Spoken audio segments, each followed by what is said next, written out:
guys, this is Voice of Kakuma, sponsored by Sema Box Africa under Kakuma Sound. And this is your host Nyamal. I'm with Amanda. Okay, thank you guys and welcome again. This is going to be a very interactive session because I feel like most of you guys are going to resonate, or rather many of you people are going to wear our shoes and fit in. So today we're going to talk about challenges that ladies or girls, to be precise, are facing in Kakuma. So Amanda, I want you to share with me or scenarios or yourself or your friends face challenge at a certain time while you are in Kakuma. So can you please? So hello again. I can actually say that one of the challenges these young ladies face is discrimination from parents actually. And you know the weird part is that this discrimination comes from the people we look up to, the parents, the guardians, which at a point discourages us as young ladies. So like once you're discriminated, you'll start feeling worthless, and once a corner you can't do anything. So it reaches even a certain point watacha ku attend school because they're like, so wanaona siwezi fanya kitu, so what's the point of going to school actually? So I think that I can also really also add on that. I feel like, you know, when it comes to discrimination, it's like they use our own siblings to like make us, or how should I say it? Or rather say they're making us feel invisible just because our siblings are there. Because what do you mean you're looking up to your son and you think I can't do something because I'm a woman or because I'm a lady? And actually that creates tension between the siblings, which later on utapata they actually have hate on each other to a point whereby wanasemanga umeongea na mamako leo, so they don't generalize kani mama or whatever. God, be like, God, I don't mamako anasema hivi, and I don't like that. Because what do you mean? I don't like it. That's like gender inequality, and that's what we are fighting to like omit in our society. And then again, our own parents that we're like, they encourage kwanza. Kwani haiko ile 9 months the same kila mtu alikaa ndani ya tumbo na, because what do you, okay, let's go on. Let's go to another challenge. I think also young women here in Kakuma, one thing they're facing, there are some women, I know it's old fashioned, but trust me, forced marriage still exists in Kakuma. Yes, it really exists. And I feel like this is something old fashioned. It should be like gone by now. I feel kwa bado iko, but still there. And you know, they have changed this whole thing from force to manipulation, whereby you'll find this girl, the parent or the mother comes and talk to them and be like, you see, when you get married off to this person, utakuwa umetusaidia as your family, and the girl now won't start thinking of herself, she'll start thinking of her parents, and she'll get convinced, and that's after being manipulated and gaslighted by their own parents. Gaslighting, that's what I wanted to say. Gaslighting. What, by the way, one thing we need to know as young ladies outside there, if it's something positive you're really doing, you don't need to get married because your parents owe you nothing. Exactly. No, I mean you don't owe your parents anything. They owe gave you back to you and you didn't ask for it. Thank you. Yes. Like, you don't need to get married because of, I don't know, your little siblings will come and go to school, so me I should leave school or I should leave what I'm doing because now sasa mtaletewa pesa na ng'ombe alafu ndio nenda nihangaike, of which you won't gain anything from that. Jesus Christ. Like, this is really bad. I know it's supposed to be old-fashioned, but it's really still happening and still happening in Kakuma. And that also adds to early marriage. I know early marriage is something, but nowadays in Kakuma, I feel in this context, most of the early marriages that are happening are not initiated by parents. Because most of the girls right now are really wanapata mimba, and then you have no choice, and then you go unaenda kwa bwana 17 or 18 years, so young, you're supposed to be a kid yourself, and then supposed to be in school, and then again ukipata your mimba, your parents be like, I'll leke huyo aende kabisa. I know you guys are maybe thinking there's nothing a parent can do, but apparently a parent can do something for their young 17 years or 16 years kid mwenye mpata mimba. Marriage is not the only option. We'll talk about that some other times. So do you Let me add on one thing. Yes. So talking about these early marriages, once, okay, your mom akuja kuongelesha wewe ka Nyamal, yeah? Anze kuambia, my girl, like it's this and this koko hivi na hivi. She starts explaining whatever things you are going through as a family, of which unaona, yeah? Yes, so you'll see that will start changing. Like maybe you're thinking, once kufikiria that education won't help me, or it won't let me go anywhere. It takes time, yeah? So you'll start feeling like ama nioleke kwa kina say like they are capable of doing this and that, so and so, and maybe this dowry that they are going to get, it will come and help them, you see. So I think parents should work on that. When there is something you are going through, you should not involve your children, or when you want to involve them, like involve them in a positive way, a way that will encourage them maybe to continue with their school, and not a way that will discourage them and start thinking about things that will later on bring discouragement or regrets to their life. And that point of girls kuelewa na kuanza kusema they don't see any future in school and things, that's bring me to one challenge. Lack of mentors. Trust me, lacking someone that you should look up to. Like me najua this is Amanda, she's a teacher, she's earning. Amanda anajipeleka saloon every month, anajitengeneza nywele, anatengeneza makucha, without this notion of huyu Amanda ako na boyfriend ama ako na bwana, amemlipia nails, kukosa mentors, kukosa mtu mwenye unaangalia. Do you think that's a challenge? Yeah, it's a very big challenge actually.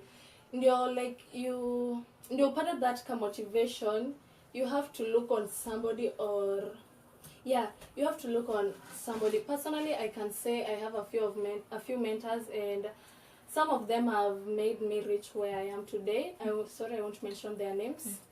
Yeah, and I think that's a challenge. That's like a very big challenge, because trust me, if I'm sitting here today, there's few names I can mention and say fulani amefanya nifike hapa. Someone inspired me, either from school, when I was in high school, or at home, or in the community. I have few names. Let me tell you, I can mention 1, 2, 3. These people made me where I am today. Like, I can really stand up in a group, or people can say, this is Nyamal, she's 1, 2, 3 in the society, So, I feel like, siku hizi kukosa zile mentors, imekuwa shida sana, imeleta shida mingi. And it's not even about that. These girls are also very ignorant. So like personally, when I started teaching, they were like, uko na miaka ngapi, utaanza kufunza, sijui like tumadhara ndogo. You can find somebody as young, like maybe you, the girl, the mentor is younger than you, but due to some reasons, utaanza like feel like mtu tutasaidiana kweli, and but then naelewa chenye unataka kusema, naelewa kabisa, naelewa, because I've been a victim. I'm really wearing your shoes. I'm like, yeah, zina fit properly, because what do you mean you're telling me huyo mtoto wa jana anataka kuniambia nini? Nimesikia si mara moja, si mara mbili, nimesikia tena karibu akisema in your language. Nigi, you feel so bad. So are there any other challenges you think we haven't mentioned?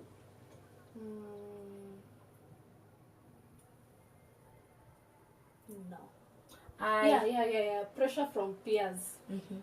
That's really affecting so many of us here. You'll find whereby maybe your best friend, so maybe you have a friend, yeah, and maybe this friend, and she has a boyfriend. Maybe this guy is doing things for her, of which when you do what this friend is doing to get those soul favors from that friend, from that boyfriend, yeah. So you'll start feeling like, I need to be like this girl, I need to be like this so and so. It's really affecting some of them, and all this is because it's due to illiteracy. Yeah, due to illiteracy and lack of, I think so. What you're saying is really like, I'm feeling whatever you said is really something major, like peer pressure. It's really inaua watu, especially wasichana wadogo, inawamaliza ile potential yenye mtu anaweza kuwa nayo in the community. You just want the good things. Sasa wakiona msichana ni mwalimu, anaamka mapema, anaenda shule kufunza. Mtu hawezi taka imani kuamka mapema. Mtu anataka raha. Mimi nikitoka kwa hii community, nikitoka hapa nikipanda ndudhi, niko na pesa. And now they're like, yo pesa ametoa wapi? You know, peer pressure, something major. I should like, I'm telling you the truth, it's something major. It's not even affecting only ladies. Peer pressure attacks both genders. Yes. Yeah. Even the boys, like even the male children. Yeah. And I know we've been like talking about challenges, but again, I know the opportunities for a girl mwenye anataka kujituma, mwenye anataka kufanya kitu for one future or the future of the family. So what kind of opportunities do you think girls have like on the table for them in Kakuma, as long as unajituma na unataka chenye unafuatilia chenye unataka? One of the opportunities I can say is that they can enroll themselves in these short courses so that they can gain skills. Like one of the short courses they can enroll in is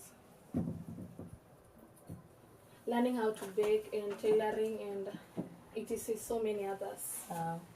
There's a lot of opportunities when it comes to doing short courses. You know, we have a lot of organizations outside there who are like offering those courses, and one of the organizations that is really renowned for their good work, I think it's Resilience Action. Yeah, the previous survey. So inside that resilience, there's something called JWL. There's a lot of courses you can go up to degree level and up to above degree. So girls after they finish with like high school, they can go there, do courses, and at least from those courses, imagine unaweza pata kazi. Yeah. Me can attest because I have friends. I have like living proofs that mtu alianza kama anafanya tu course ya 3 months, akafanya 6 months, akamaliza, akafanya degree. Sasa mtu ni facilitator and they're like earning so good. So hizo courses not on resilience. Kuna rise, kuna like faulu, kuna Arel, thank you. And in fact Arel, women in when you're kuna makili za kufanya vitu online. Nini the tech stuff. Yeah, tech ladies. So huko pia wanaweza pata opportunities. Thank you so much for that. Another opportunity I think wasichana wanapewa like mkono mbele. Yeah. Like when it's come to jobs, unapata wanaandikanga female applicants are preferred. So wana advise female. So kama imagine you have what it takes to get that job. Hata kama uko na 10 other men wenye wako na what it takes to get the job, they'll give you. Yeah. So what you need to do is you try and go for it. Yeah, just go for it. Okay, apply. Don't say, you know, with your Form 4 certificate you can get something. Literally. You can get unaweza anza hizo courses, unaweza pata kazi by the way. Mtu unaweza pata kazi because hakuna kazi Kakuma, sio nini, lakini umejaribu kutafuta kazi. No. Yeah, people don't know that. Another chances ni hizi further education zenye hizi scholarships zenye zinafanywa. Wasichana pia wanapewa hizo chances za kwenda scholarship. Schools like Monshapel, the present Tumaini girls. Yeah. They have a family scholarship called Moni Maken, still taking girls. So girls from there can apply when hiyo scholarship ikitolewa wakianza ku advertise, wana apply pia. Yeah. I think there's a lot. Yeah, there's a lot to cover. There's a lot of opportunities. There's a lot. All they need to do is open their eyes and take those opportunities in a positive way. I think, yeah. All they need to do is go for it. Usipitwe. Yeah. And sitting on by there won't help. Me realize unajua Amanda, watu sikiza wanataka kae nyumbani na chenye wanataka iwapate nyumbani. What do you mean? What do you mean you're sitting at home and you're saying, hakuna kazi?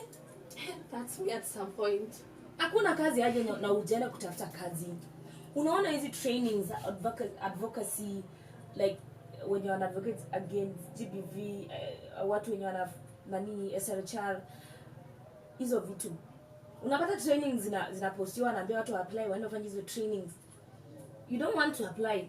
You want something yenye kuna pesa. Kwanza unauliza kuna pesa. You know, si pesa itakuja kwanza, ni knowledge. Exactly. Ujitume upate knowledge because ukishapata knowledge imagine utapata pesa kupitia hiyo knowledge. and people don't need to know that. It's always, sometimes it will take, what am I going to say? Utaanza with a 0. You don't start from 1, and that's why numbers are yanzi na 2 ama 3. Unaanza na 0, 1, ama unaanza na 1 ndio iende 2. So hizo trainings ama hizo courses unazifanya ndio upate kazi na upate pesa. Again, sasa sisi watu tunataka shortcuts. So it's so sad, you know. Yeah, so sad. But there are actually many ways to change the view of these girls. Maybe once the parents start understanding that, you know, first of all, our parents should understand that we have, what should we call them? How should we call them? Like, I don't even know what you want to call them. Tell me. Like, in Kiswahili, maybe itakuja. No, it's not in Itakuja Swahili. Itakuja in English. So, like, our parents should understand that.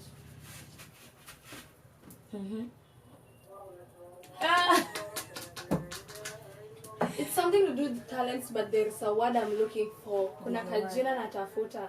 Itakuja baadaye. Yes, itakuja baadaye. So wanafaa kuelewa hivyo hiyo jina itakuja baadaye. So once they get to understand that, wataanza okay, what I'm trying to say is that like parents should read their own children or should get to know their children more, right?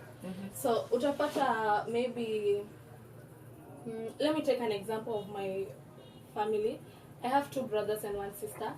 So my younger brother mwenye ananifuata, like he's that type of person, ataongea mara moja. Once he want this and this, atarudia mara mbili. Na akisema mara moja and maybe my mom fails to fulfill that, ni hivyo, like Ananyamaza. Yeah, like itamuma and Oh my. I don't know if you're getting me. Like they should understand their children, maybe the weaknesses Their and needs. their needs, the weaknesses and their strength. Ni strength kwa natafuta hiyo masaa. They should like know the strength of their kids. You like, this Nyamal, Nyamal can do this. This is my child. You know, about me, when I was in primary school, I loved doing gymnastics. Like utanipata every time, like nanini my bones, nafanya 180. But when my mom find out, anakuja nipige, aniambie hiyo si kitu ya wasichana. Kitu ya vijana. Exactly. Wasichana kudeprive ile opportunity ungepata. Same thing applies to Sasa nilikuwa na work na mtu mwingine, mrembo mwingine anaitwa Rita. Sorry to mention it. She's a yoga. Oh my God, what am I saying? I'm saying a yogist. No, not a yogist. A yoga personnel. She's doing yoga. Sasa tuseme watoto of your like watu wenye napenda hizo vitu. Sasa hiyo kwa na work na fit gang na Rita the yogist, unaona, walikuwa na work na yeye. But now do it mzazi wako lazima si vitu za wasichana. Unaona si kwa discourage na acha ni kwa flexible. I could have been earning money right now. Imagine. Oh, a lot of money. It's not like I'm not earning.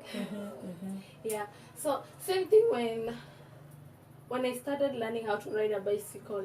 Utapata Amanda, like in our dinga tasema ekena check ile nyiru and stuff. Like what I'm trying to say, atakwambia like that's not a girl stuff. Watch your brothers, sijui nini, and I'm like, nobody is limited to this thing. Like, she's not like, she doesn't care. Yes, and again utapata in Kakuma, maybe ukipata ladies who ride by nini the motorcycles, utapata there are only a few. Kwa nini jua most of them wameambiwa achelo ni nyiru. Okay. Yeah. You get it? Yeah. So they really discourage us, and it's not even also it's not our parents alone. Also these older people like Kakuma, the likes of like I won't use an offensive word, but tuachie hapo. You are free by there. You are free. Nobody should go after her neck. Please, she's free. You are free. You are free. Yes, like let me just not mention their names. But these Dinka uncles, like, bro, I know. Yes, the Sudanese. Yes, uncles. The South Sudanese uncles. Exactly. Like these people, I don't know what's wrong with them. Mtoto si wako, but utataka afanye hivi afanye hivi afanye hivi. I think that my parent has never told me sijui nakuja unaniambia nafanya kama nani. Okay, I know. And that's one thing that's really depriving us of opportunities, because trust me, where your talent lies, someone told you one day that you're not supposed to do that, and right now the talent you wanted to like kufuatilia to go up after, sahi you're not paying to mgeni hapa hivi. And that marked the end of our conversation. Thank you, Amanda, for joining. And you're like highly welcome to come another time and have a wonderful conversation like this. It's your host, Nyamal and Amanda. See you next time. Bye.